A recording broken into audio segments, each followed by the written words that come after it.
Welcome to the Emily the Mystic Show. You're about to walk through a portal that leads to all things mystical, magical, spiritual, and supernatural. I'm your host, Emily. I'm a spiritual mentor, an Akashic Records practitioner and teacher, an intuition development coach, and a galactic channeler. If you're an old soul on a self-discovery and healing journey, you are in the right place. We'll be diving in deep to some of my favorite mystical topics, including manifestation, past lives, the spirit world, energy, and so much more. Get ready to embrace your inner mystic and live your most authentic life possible. The portal is now open. Hey, my dear listener, welcome back to another episode of the Emily the Mystic Show. I am so excited to introduce you to today's mystical guest, who I happened to meet here in Philly, which was so fun for me because I'm always trying to make new in-person connections here in my favorite city. So I'm so excited for you to get to know her as well. And that is the amazing Brianna Parker, also known as Eden. Bri is a 3-time entrepreneur, a mentor, speaker, facilitator, and manifestation master. She offers transformative mentorship, classes, courses, and events that blend business, spirituality, science, somatics, and embodiment for holistic healing. Her skills and offerings have been featured at the Unplugged Women's Retreat in Costa Rica, Envision Festival, Interfusion Festival, Love Burn, Harmonic Earth, Anahata's Purpose, Dance Medicine Campout, numerous podcasts, and more to come. And outside of her mentorship work, she's a nomadic but Philadelphia-based conscious event creator and DJ known as Eden. Eden is not just the DJ name, but the energy of divine paradise and embodied joy, presence, and play that we experience through music, dance, breath, and self-expression. Her sets are often accompanied by live instruments and femme performers, adding layers of energy that make each performance unique and powerful. Woo, magical. Welcome, Eden, to the show. Thank you. Thank you so much for having me. I'm really excited to be here. Oh, so excited for us to chat today. And so the audience can get to know you a little bit better, can you share with us your astrology, sun, moon, and rising? I am a Virgo sun, I'm a Scorpio moon, and a Virgo rising. Ooh, double Virgo energy. You are helping us today. Sandwiched Lean between a in. deep ocean of emotion. Yes, I love, oh my gosh, I love the double earth and the water. So powerful and so deep. So much depth for us to explore today. So I can't wait to get into it. And can you share with us too your human design type? My human design type I recently learned is a 4-6 and a generator, which I learned means like regal authority figure or the role model. And so I thought that was very um, mystical and magical. Absolutely, yes. And also knowing that you do a variety of things and you have a whole different places and spaces where you share your work and spread your magic. I feel like it makes so much sense that you're a generator as well. Yes, me too.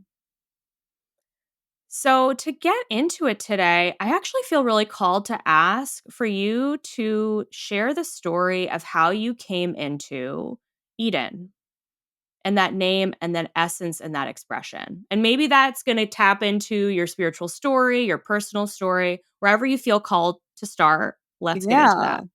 Amazing. So, yeah, these days I go by Eden and like the garden. And as the name suggests, my work as a mentor, an event producer, and a DJ is about cultivating heaven on earth by empowering women and femmes to reclaim their pleasure and their power. Um, and I would say for many years, I really invoked the energy of Lilith, who was in the Garden of Eden. She was known as Adam's wife before Eve. And she, stood her ground and said no and demanded equality. And so she left the garden. And so the idea is now a reclamation of Eden, like creating our own Eden for these women, for women and femmes and empowerment for a place of equality and safety and healing and transformation. And I can go a little bit more in on my spiritual journey if you'd like for me to Yeah, as well. absolutely. Please do. Yeah, so I've always been pretty mystical like my whole life too. So for as long as I can remember, mysticism and intuition really ran in my family. Um, my home life was pretty challenging, and when I was 10, I was prescribed like antidepressants and high dose Adderall for ADHD, which really disconnected me from myself and my spirituality for a long time. Because when you're living in states of overwhelm or avoidance or stress, it can really disconnect us from our power, which is where I was for a while. I think my deepest spiritual awakening came in my late 20s when I experienced an assault by a well known male figure in my local community. And that experience was made worse by people who didn't really believe me. And so, similar to Lilith, I left that community and took my own journey. And that experience left me with severe PTSD and led me on quite literally a dark night of the soul. But as they say, the darkest nights produce the brightest stars, which I really love. And so for months, though, talk therapy was actually making it worse for me. Just talking about it over and over was not doing it. And so I took matters into my own hands because I was sick of feeling stuck. And I alchemized that pain into power and I dove deep into the science, spirituality, and somatics of full body transformation. And then within 1 year, I went from diagnosed severe PTSD to virtually no symptoms. And when my therapist said I was like a miracle, she asked me how I did it. And I told her I did it through my body. I did it through nervous system regulation with plant medicine, living in tune with my menstrual cycle, breath work, dance, spirituality, and somatics. And most importantly, I cultivated a deep sense of compassion, wisdom, safety, trust, love, and pleasure within my body. And now with Eden, my offerings, events, and performances are all designed with that same intention to really dive deep and release shame and reclaim freedom and embrace our pleasure and divine feminine power. Wow, that's such a powerful story. And thank you for sharing that because I'm sure there are so many people, men, women, anyone who identifies with sexual assault who needed to hear that because that sharing your story, I feel like so many people keep those incidents hidden and they don't want to talk about it and they don't want to share it and they don't want to come out of what they've experienced. And it's so beautiful that you had the courage to talk about it and come to a place where you did your own healing and allowed your journey to take you to where you are now. Yeah, for sure. And like I said, like the darkest nights produce the brightest stars. So it can really be like that rage and that darkness is so powerful, but we don't like have to live there. We can use it as a tool and a platform to elevate and support other people. Absolutely, yes.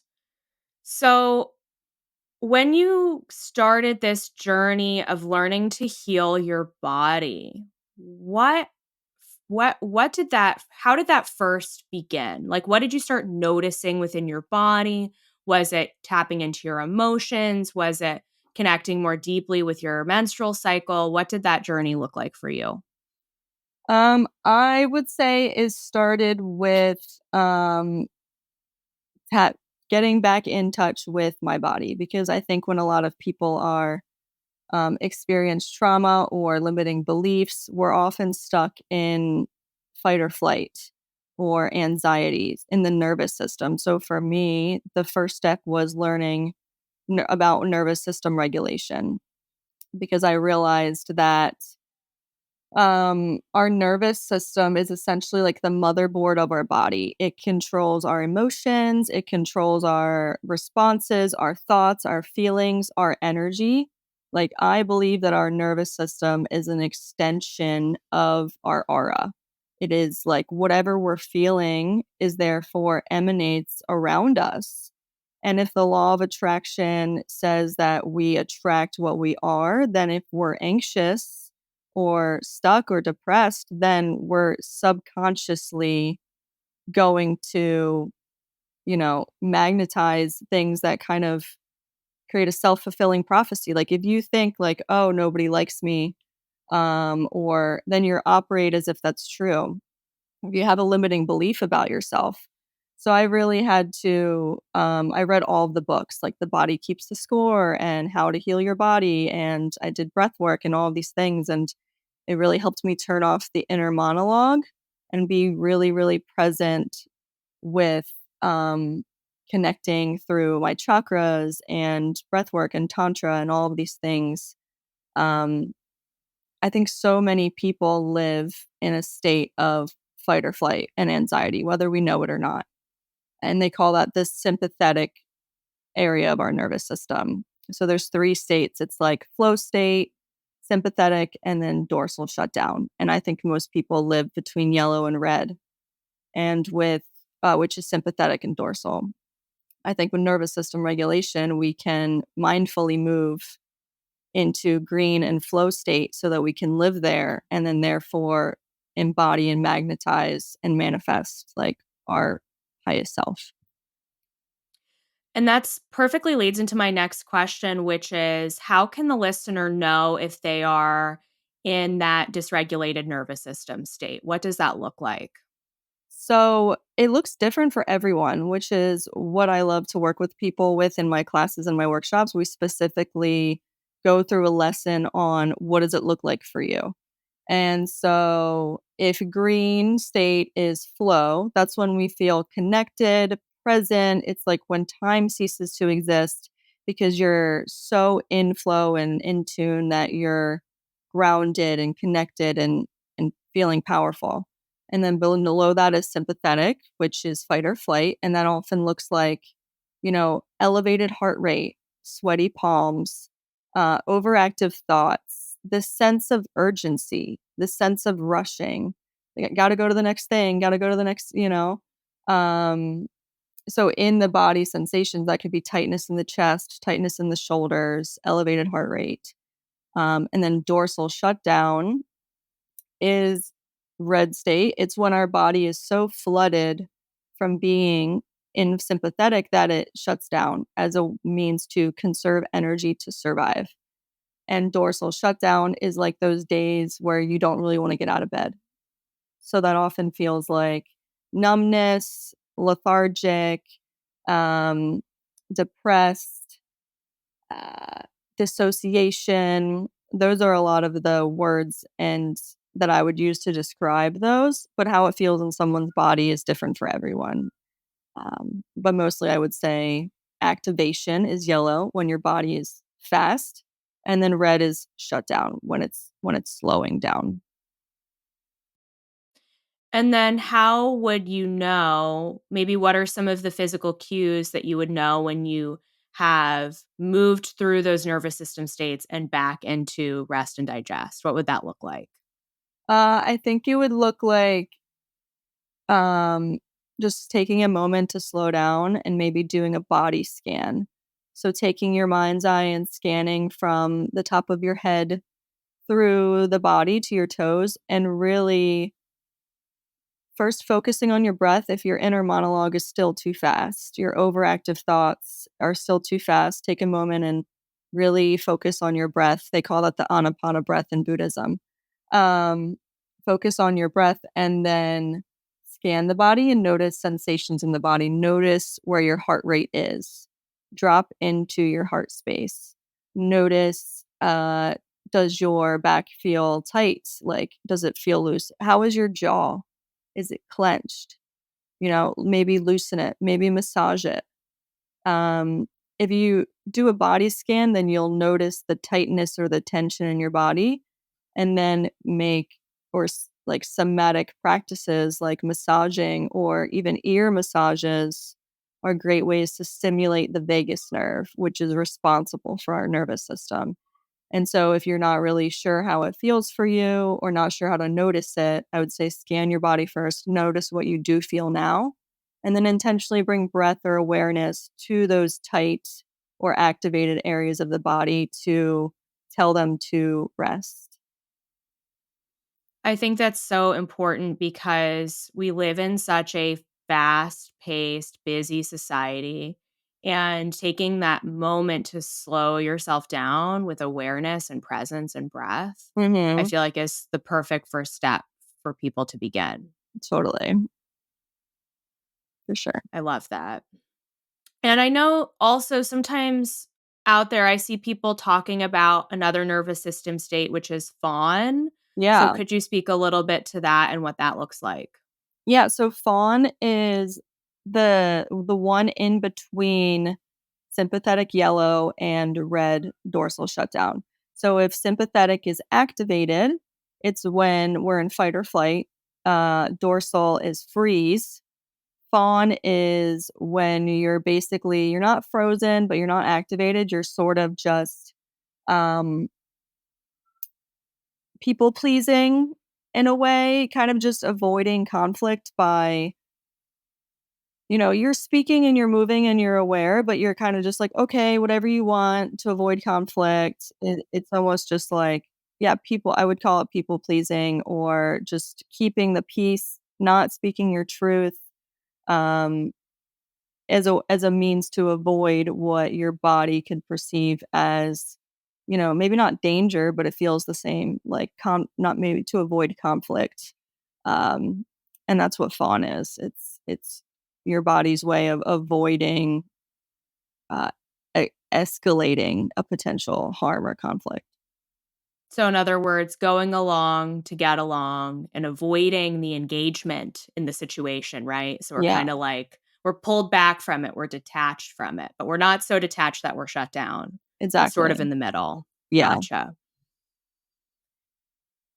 And so, with that being said, would you say that the nervous system work is also about identifying your dominant patterning with your nervous system and tuning into, okay, maybe I spend most of my time, most of my body's time where I'm at right now in my life. Maybe I'm in more of that fight or flight, or maybe I'm in more of that fawn, or maybe I'm in more of that shutdown. And then learning, okay, if this is my dominant patterning, how can I learn how to work with my body to shift into that rest and digest, that more relaxed state? Am I explaining it correctly? Yeah, yeah, I think I'm hearing what you're saying. So you're asking like how can someone recognize their dominant like where they operate and how can they like intentionally move between them? Yes. Yep. Okay, great. Yeah, so the way that I like to teach it and describe it in classes is I see it as a triangle that if we divide the triangle into 3, like the top is green state, which is flow state, the tippy top is a little bit of green, the middle is yellow sympathetic, and then the bottom is red dorsal shutdown mode. So most people, I would say, the majority of people live their life between yellow and red. And that looks like they wake up, first thing in the morning, they check their email, their alarm goes off, they shower, they rush to work, they eat breakfast on the way, they drop their kids off at school, and then they're just go, go, go until they get home. And then we often go into shutdown, which could look like doom scrolling, watching TV, like drinking alcohol. And like I'm not shaming that by any means. That's normal, you know what I mean? That's what most people know, and I think that most people don't even have the awareness that green can exist, like being in flow state and being in that empowered state because all we know is go mode. And so I tell people to make a list of things that put you in flow state. Like really think about the last time that you felt present and calm. Like, where were you? Take a mental tour of your world. Think about what this is what I call ventral vagal anchors. Flow state is ventral vagal state. So think about these anchors. Who in your life helps you feel safe and connected? Where in your life do you feel safe and connected. What are you doing? Where are you going? Are you out in nature? Are you on the beach? Are you at your church, in your book club, in your women's circle? Like, whatever. Are you at ecstatic dance or knitting or writing? Make a list of like 5 to 10 things. And then in those moments where you feel dysregulated or anxious, refer to that list of anchors to really help you more mindfully bring yourself back into green state. Does that answer the question? Oh my gosh, I love that answer. Yes. And that's so helpful to hear. I think because so many of us live from that yellow and red state, exactly like what you described with rushing around and then tuning out at the end of the day, that people don't even know what it looks like or what it could look like to Yeah. live in that green state, that flow state. So, how would you describe what that looks like for you when you're in your flow state? What does life look like? Sure. So what I recommend that I do with like my clients or my friends is I advocate for what I call a magical morning practice or a dopamine menu. That's like the spiritual term, magical morning practice, scientific term, your dopamine menu. And it's exactly what I described, which is what things give you dopamine. And dopamine is the neurotransmitter in the brain responsible for pleasure, presence, motivation, and it's what makes us feel powerful and magnetic and mystical and all of these things. And so, um, for me, I do my magical morning practice. My dopamine menu is like 10 things, and that is EFT tapping, breath work, journaling, reading a chapter of a book, blasting music, dancing around. And then every morning, I mean, there's a few more, but every morning I'll pick 2 to 3 and I'll take anywhere from 10 minutes to an hour every morning to fill my own cup. And because we can't fill the cups of others if we're running on empty and if we don't fill our own cup first. And so, flow state for me looks like almost every morning taking anywhere, like I said, 10 minutes to an hour to really bring myself into green. And then that way, if something happens, like I'm cut off or I get a stressful email, then it pulls me into yellow rather than starting our day in yellow and then dysregulating things pull us down into red. Wow.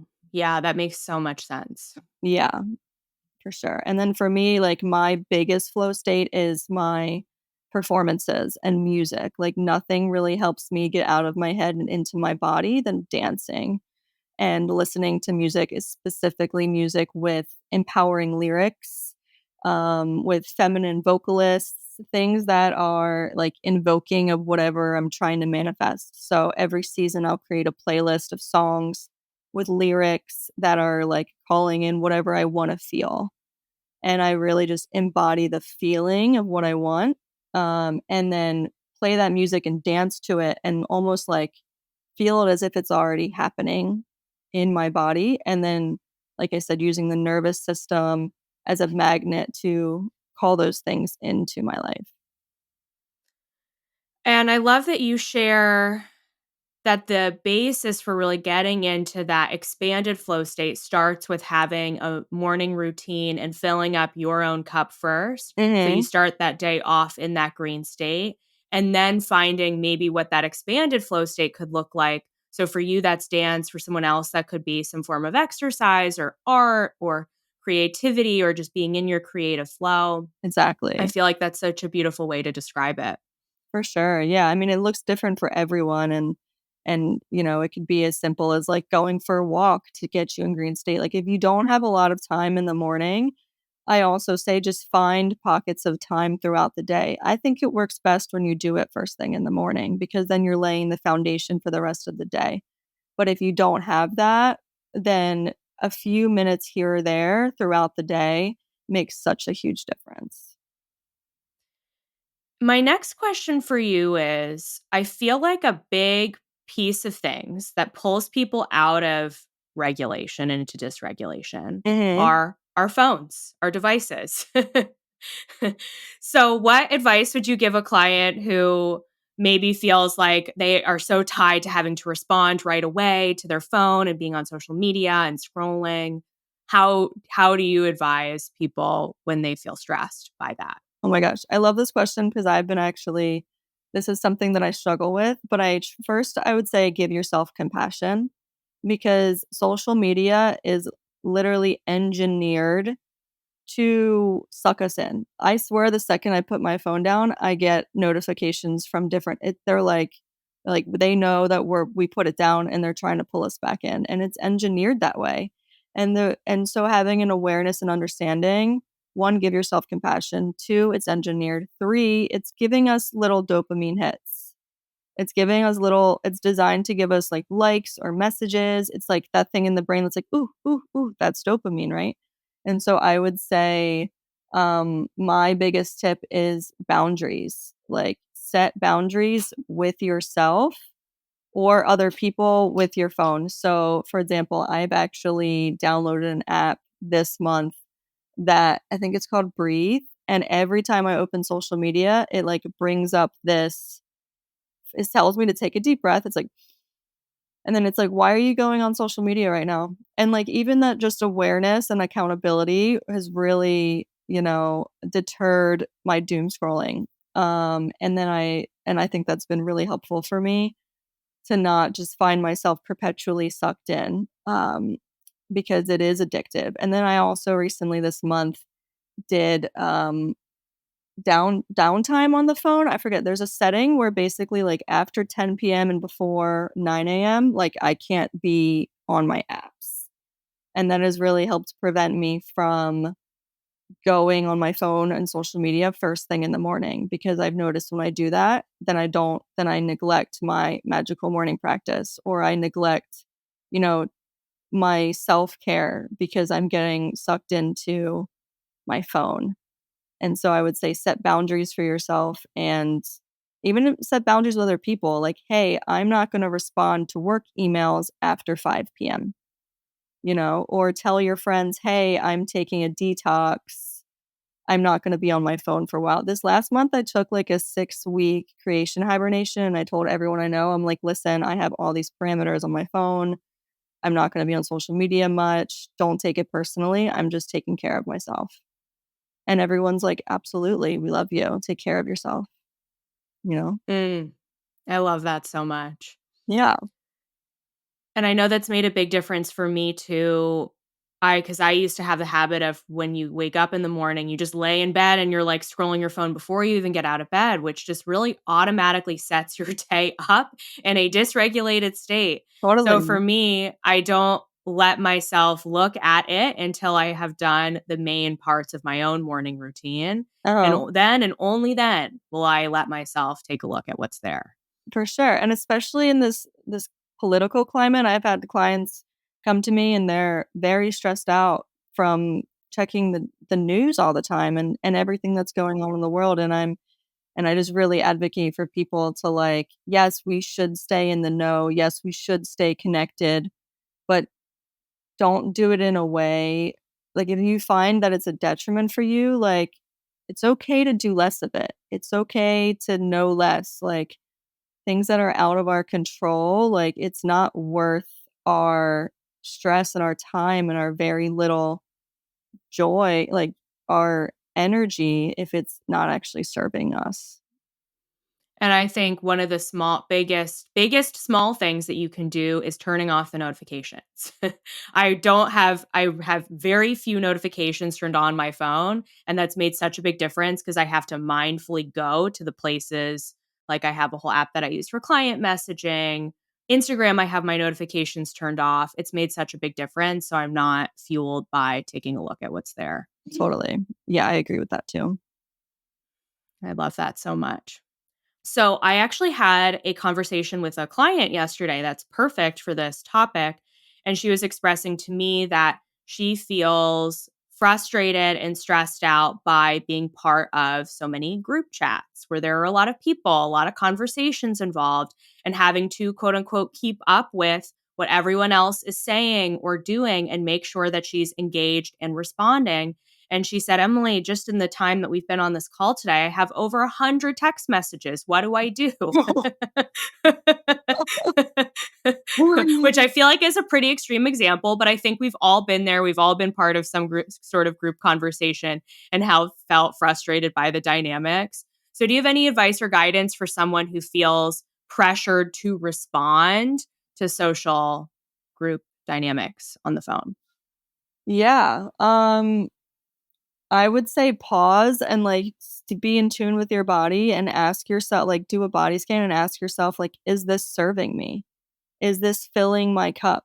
Or is this draining my cup? And it's our responsibility, like, and it's our job to take care of ourselves first. Like we can't self-sacrifice for other people if it's not good. And so feeling that sense of urgency, from social media, from friends, from community, I would say just surrender and kind of let that go. I mean, I personally, if I'm in a group chat, someone adds me to one, the first thing I do is I silence the notifications. Like, Same. and then like if I intuitively feel called to hop in, then I will. But I practice like I teach a lot of like spiritual philosophy too, and like Buddhism, and one of my favorites is non-attachment, which isn't where you're like you don't care or you're not involved, but it's just saying like anything that's out of my hands is out of my control, and that includes just knowing, like, ask yourself, what's going to happen if I don't respond? Like, nothing. It'll be fine, So, don't attach to what other people will think or what if I don't, like, it's all going to be okay, even if you do or don't respond. 100%. I couldn't agree more. I know for me, I have my own experience with group chats in my own life, and one in particular. I sent my friends in that chat a message that said, "Hey everyone, just so you know, I'm in a season of life where I'm really busy with business and my own personal growth, and I just don't have the capacity right now to respond Yeah, or participate as frequently." And everyone responded and said, like, "We love you. Like, thanks for letting us know. We love you. Like, no pressure at all." exactly. I think we put that pressure on ourselves Yeah, because we're so afraid of rejection and we're so afraid of what people are going to think of us, that they're going to cast us out of the group chat. And maybe that goes back to the witch wound, but totally. I think it's important to remember that you're part of these chats because people love you and they just want your energy. They just want you to be there in the Yeah. first place. And I agree with you said so much. Like, communicate to the group chat like, "Hey guys, I'm taking care of myself. Like, if there's something I need to know and I miss this, please direct message me, you Yeah, know? And then I'll know that definitely. it's like actually urgent." 100%. Couldn't agree more. Are there any other examples that you can think of with women or clients that you work with where you find people often in a dysregulated nervous system state? And how do you help your clients navigate that? Yeah, I would say that most people are living in a dysregulated nervous system state. Like, it's normal because we don't have like the awareness or the tools um, or the vocabulary to even know another way. Like, it's all that we've ever known. It's all that we've ever been taught. That's what was modeled to us in our family. That's modeled to us in media. And so I would say that I tell people that healing is not linear. It's not like totally up on a scale. It's a spiral. And so we're gonna repeat the same patterns and the same lessons over and over. But the idea is that with nervous system regulation and awareness, that means like catching yourself, being like noticing that your heart is elevated and pausing and being like, oh, I'm dysregulated right now, or I am anxious. Then as a result, we can spiral up and improve instead of spiral down and continue to repeat old patterns that could be self-sabotaging or further pull us into red state. And so I think, yeah, bringing awareness to that, using our practices, referring to our ventral vagal anchors, to continuously evolve up into our green state rather than the opposite. Therefore, we can embody patterns of safety, connection, manifesting, and abundance. And out of those practices and ventral vagal anchors that you have for yourself, what are some of your favorite things to do? Is it breath work? Is it EFT tapping? Like what do you love to incorporate into your own routine? So for me personally, I often tell clients or friends to create a sacred space, like find a space just for you where you do this work. I mean, that could be as simple as just your yoga mat or like a shelf. And for me, I have an altar space, and that's where I have my tarot cards and my journal. I also specifically love to work with my ancestors and my guides. So I have an altar. I even have pictures of myself as a child, so it's like an altar to my inner child, my ancestors, my guides. I have statues of them and photos of them, and that is one of my biggest anchors, is sitting in front of my altar and journaling or meditating or breath work and doing this work and reminding myself that at all times I am supported and I am divinely protected, and that I have like a spiritual army of women and guides supporting me at all times. And I think that that has been the biggest game changer for me. I mean, some other people may not be that spiritual, where I would just tell them, okay, just have a yoga mat. But for me, EFT tapping is the biggest, and like cultivating a sacred space to do this work really anchors in the transformation that we're doing. I love that. That's so beautiful. Thank you. Any guidance for people who travel? Because I feel like when we're traveling, we're sort of out of our, I mean, for me, I'm kind of traveling between different homes, different places. So I can find it hard to replicate my morning routine in a place that's not where I'm spending most of my time. So any advice for someone who's on the go a lot?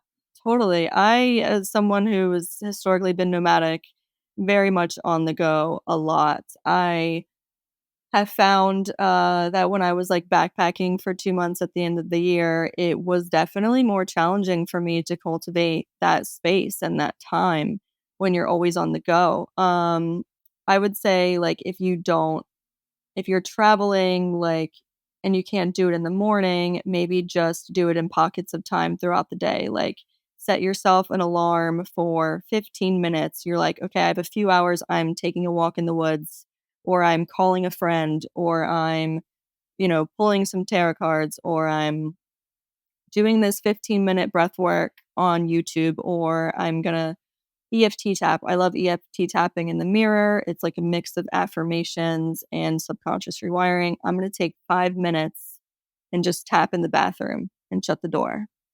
And, even if you can't do a whole sacred space hour, um, still saying, I'm going to take 5 minutes today. I know I'm traveling. I know I'm on the go, but I'm going to find a bathroom or a mirror or a YouTube video and just fill my own cup. I love that advice. And I find for myself too, sometimes guilty of this all or nothing thinking where I'm like, if I don't do it first thing in the morning, then I'm just not going to do it at all. Yeah. But I think it's so important where you said what you said about even if you can't do it first thing in the morning, make some time for it later in the day. Like it's okay. Yeah. It doesn't have to be perfect. Yeah. And it's not about perfection, it's about progress. Like, that's what I tell myself, especially with my like performances or my music, my DJing. I'm like, oh, it needs to be perfect. And then I had a meditation the other day and it was like, no, you just need to have fun. You just need to, the point is to feel good. And the point is not to be perfect, it's to feel good. And so just do it because it feels good, not because you have Yes. to, because you deserve to feel good. Oh, I love that quote. You deserve to feel good. It's so true. It sounds so simple, but it's so true and we overlook it so much. For sure. And I have to interrupt this podcast episode to tell you about a product that I am absolutely obsessed with and have been loving so much, and that is Elix Cycle Balance. This incredible women's hormonal health supplement that was created on the foundation of Chinese medicine helps you balance your hormones so that you can feel better every single day of your cycle. For me, this incredible supplement helped me on my journey getting off of hormonal birth control and has helped me feel so good. I have so much energy. I have very limited physical symptoms, especially during my cycle, and I just feel good. So I cannot recommend this stuff to you enough. I am not a huge supplement person. I don't take a ton of supplements. So for me, it's just my daily multivitamin and this and some elderberry that I take for immune support, and that's it. And this has really changed the game for me. If you want to give it a try, go ahead, check out the link in the show notes, and use code 15EmilyL for 15% off. And I want to pivot our conversation now to talk a little bit about how you've manifested some physical healing and your physical healing journey, because you've shared with me offline some really powerful examples of how you've helped heal yourself and healed your body. So, and I know that you believe so deeply within yourself that you can heal yourself and you can heal your body. So let's start there. What do you have to share on that topic? Yeah, I totally believe that we can heal. I mean, there's a lot of science about so I love being the bridge between science and spirituality. Like, yes, if you have a physical ailment and you're sick, like get the help that you need, but also combine that with your body and holistic healing and mindset work. And so, for example, like visualization is scientifically shown where, like, if you visualize and embody the feeling of your journey of towards healing this thing, then your brain doesn't know the difference about whether it's happening or not. They actually call it I forget what it's called, but like musicians and athletes do it where your brain like mimics as if you're doing the thing and it doesn't know the difference that it's not actually happening. So if you can tell yourself, I'm going to heal this, I'm going to overcome this, then you can. Recently, an example of this that I had that I told you about a few weeks ago was when I was in Italy in December. I was having really heavy bleeds and extremely painful and long bleeds to the point that it was like debilitating and I was having a hard time walking. And so I sat down outside the Coliseum because I couldn't move. The pain was radiating through my body. And my body said, sit down and listen. And so I did. I even the crowd and the noise around me, I sat down and I quieted my mind and I listened and I felt into my body and it was like, something is wrong. Something is wrong. And so then I sought a doctor in Italy. I went to Santa Famiglia Women's Hospital and they diagnosed me with a polyp in my womb, which for anyone who doesn't know, it's like an abnormal growth that's like a blood clot. And it was 2 centimeters by 1 centimeter long. And for anyone who doesn't know, our womb is only 7 centimeters, including the fallopian tubes. And so 2 centimeters within the cavity is obstructive. He told me that I would need to go home to the States and get surgery to have it removed. And so I came home and again listened to my intuition and my body, and it told me to seek Chinese medicine and acupuncture. So I was determined to heal it on my own. I was like, I'm going to avoid surgery. I'm going to make it go away. And I booked acupuncture. I did Chinese herbs. I did breath work, tantra. And then a few weeks ago, maybe like 2 weeks ago, I had a follow-up ultrasound and it's gone within 2 months. So just let that be a testament to anyone. Even if the doctor tells you, you need surgery, you need this, like there's other ways. There's Chinese medicine has been studied for 2,000 years. I love advocating for the spiritual sciences of breath work, nervous system regulation, acupuncture, all of these things that tap into our energy body. but that are so real and so powerful. Wow, that's such an incredible story. I know when you told me that story for the first time, my jaw dropped and I was like, oh my gosh, that's unbelievable. And I think it's so important to share it because, first of all, yes, I love that you're also a bridge for the science and the spiritual because, yes, we have really great things. We have really great technology and advancements in the Western side of medicine. So, yes, like see your doctors, see your traditional doctors. But if who you're one of those people who's tried everything, you've tried Yep. every supplement, you've tried every, practice, and Or you haven't dedicated yourself to like tuning in and doing the holistic route and doing the somatic healing route. Like, what do you have to lose? Right. Like I think healing happens from the inside out. Like it's not mindset work. It's body work and just tapping into our body and really listening. I'll tell you the ultrasound techs were like, this is impossible. Like there's no I showed them the photos from the scan in December and was like, this is what you're looking for. I need to know the progress of it. And they were like, it's not here. And so yeah, it's just like believing and finding resources. Like even if you ask ChatGPT, like that's literally I was wanting to ChatGPT. I said, act as a Chinese medicine doctor. I was diagnosed with a polyp. Please give me a Chinese medicine of herbs and supplements that will holistically heal this. What time of day do I take them? How much do I take? And it was like spit it out for me. And I just started doing it myself on top of acupuncture, breath work, tantra, etc. So it's possible. I mean, so many people I know have taken so many anxiety meds, myself included. I was on Adderall for 20 years. Wow. Yeah. And I was diagnosed clinical depression, anxiety, PTSD, all of it. And we don't have to live there. Like we deserve to feel good and empowered. And that means like, yes, it could be a lot of work, but it's so worth it. Like we only get one life and it's an ounce, any money that you're spending on these medicines and things you can use on yourself. And it's not only good for you, but it ripples into your family, into your community, into your children, and like ends these cycles of feeling stuck and dysregulated so that we can all feel like community and empowered and elevated. Oh my gosh, yes.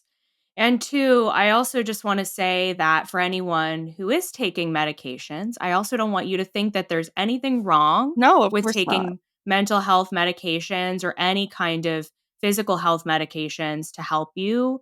There is a time and a place for these medicines. Absolutely. So you do what you need to do, For but sure. also there will become a point and there may come a point in your own evolutionary journey where you decide that you want a different outcome for yourself. Yeah. And we're all on these different journeys of discerning what's right for us and what's right for our bodies. And that can help you decide what to do next. Right. Like I never advocate to my clients, like, stop taking your medicine. Like I would never Yeah. tell them that.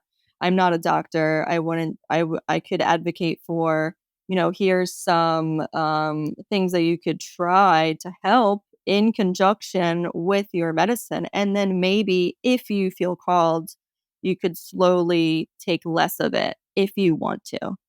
And then just find more holistic ways to supplement um, the assistance that you need to feel as powerful and embodied as possible. And do you do healing work for your clients? Do you work with energy healing practices? What does that look like? Yeah, I have. Yeah, I do some in-person workshops and one-to-one sessions specifically for women and couples. So that can look like body work, massage. I also think that a lot of stress and trauma lives in our body. Like the textbook on healing is called The Body Keeps the Score. So even if our brain doesn't remember, our body still remembers. And specifically, it lives not only in our nervous system, but in our fascia, which is our muscles and the space in between the muscles and the bones.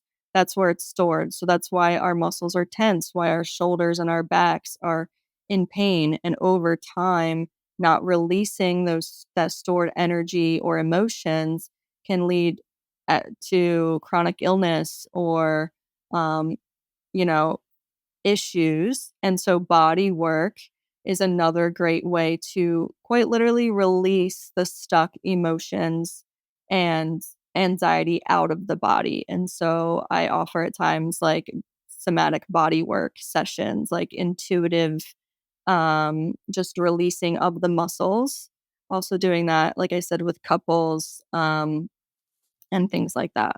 Was that your question? Yeah. Yes, definitely. Okay. Well, that just speaks to all the different modalities that you work with and all the different somatic tools that you work with as well, which we Yeah. love. We love that. Yeah, and then I also do like one-to-one business strategy sessions or EFT tapping sessions. So I can really like customize it intuitively for the person's needs based on what they come to me with. And I will even ask them like, do you want the science of this or do you want the spirituality? Do you want both? And then I'll give them like a custom approach based on like kind of where they're at on the scale in order for them to feel as like supported as possible. That's your Virgo, Scorpio It makes sense. Yeah. frequency. I love that. Yeah. And what do you have going on in your business right now? What are you working on? So I'm currently wrapping up, finishing my course on a nervous system regulation. It's like a 4-week self-paced course that I'm calling Resonance. And like the nervous system, we can heal our resonance. And it's pretty much the roadmap, the first step on the roadmap that I would have given myself years ago to really start my journey and accelerate my process from feeling stuck to unstoppable, from feeling like I was just surviving to thriving. And so this course is like step one of that. And then I also have my one-to-one mentorship called Reclamation, which is a 3-month transformative journey, helping someone basically embody their Eden era, like helping them to create their own personal paradise of joy and pleasure and manifestation, which we all deserve to feel. And then I have a lot of DJ performances and events coming up. Um, so, would you like me to list those? Yes. Are those on the East Coast, Philly area, New York? Where are they happening? Yeah, they're all in between New York and Philly and Maryland. So my next DJ performance is Saturday, April 19th at Lucid Dream Festival. I'm performing on the main stage at 4 p.m. It'll include multiple female fire performers, dancers, and live trumpet. I'm also co-facilitating a class that morning at 11 a.m. With my partner. It's a combined feminine and masculine healing circle, but all genders are welcome. And then the following Thursday, the 24th, I'm facilitating the somatic warm up and DJing at DC Ecstatic Dance at the Edgewood Arts Building at 8 p.m. And then in April, I'm also assisting at multiple Tantra temple parties with Everyday Tantra, which is a company run by Monique Darling and Peter Peterson, who are like world traveling somatic Tantra facilitators. And then I'm also co facilitating 2 goddess worship Tantra parties in April. And that's just April. And then in May, I'll be in Cabo, Mexico, assisting at Awaken and Arrows, which is another Everyday Tantra week-long transformative retreat. And then May 17th, I'm performing an ecstatic dance on the beach with Coastal Rhythms at Asbury Park, New Jersey. And right now I'm in the works to solidify plans to do like a week in New York where I'll be scheduling somatic embodiment classes, tantra workshops, DJ performances, and then booking in-person sessions as well. Wow, so many amazing things and ways to meet you. They all sound magical. I'm like, sign me up for all of them. Yeah, for sure. That's so exciting to hear. Yeah, I could send you the ticket links or we could like provide them and or people can follow me on social media if they want any of the tickets or more info for these upcoming events. Great. So where can people find you? They could find me online on Instagram at embodied, EMBODIED with free, or my website is theedenera.com. And that's where you can find out about my course, my mentorship, all my upcoming events and performances, and learn more about stepping into your Eden era and reclaiming your divine feminine power. Ooh, we love this. We will leave all of the links below in the show notes. And to wrap us up, Eden, can you share with us, what does being a mystic mean to you? Um, to me, being a mystic means being in tune with your body, noticing synchronicities, noticing the signs, speaking with your guides. I think for me, being a mystic is like feminine empowerment and sisterhood. But I and a lot of time, feminine empowerment is painted as like love and light and unity. And I think for me, mysticism is also forged through rage and pain and sacrifice and the sacrifice of the land and the women before us. And the truth is, like, this work as a mystic or as a healer or as a guide, um it's not just for me, it's not about me, but it's for like the generations of women before us who never had the chance, the women who were silenced, who were burned, who were put in the crazy asylum for being loud and proud and powerful. And we're doing this work and this magic not just for us, but for them and for the women after us, like our younger sisters, our daughters, who will now get to live a more peaceful, joyful, and mystical life because we have paved the way for them. Oh, yes. That's such a powerful answer. I Thank love it. I you. absolutely love it. And do you have any final tips for us for living a mystical life? Final tips, I would say, yeah, being in touch with your body, loving your body, and loving yourself. Like, if you can love, like, use your body as a vessel for the divine, see your nervous system as an antenna to the divine, to source, to your guides, and use it as a tool to manifest and magnetize your most powerful mystical life. Yeah, and I would say just love yourself so deeply that it radiates around you and like really inspires others to also live their most joyful mystical life. Perfection. Yes, so well said. And before I forget, Eden is also going to be teaching a workshop for us in the Emily the Mystic membership in the month of May. So the Amazing. date, yes, the date for that will be to come. The information will be below in the show notes. So we can't wait to see her there. If you want to meet her, come join the Emily the Mystic membership or contact her directly and come to one of her many amazing events or grab her new course. Perfect. Thanks so much. I'm looking forward to doing the workshop with you. Yay, absolutely. Well, thank you all so much for listening. We hope you enjoyed this episode. Have a mystical day, and the portal is now closed.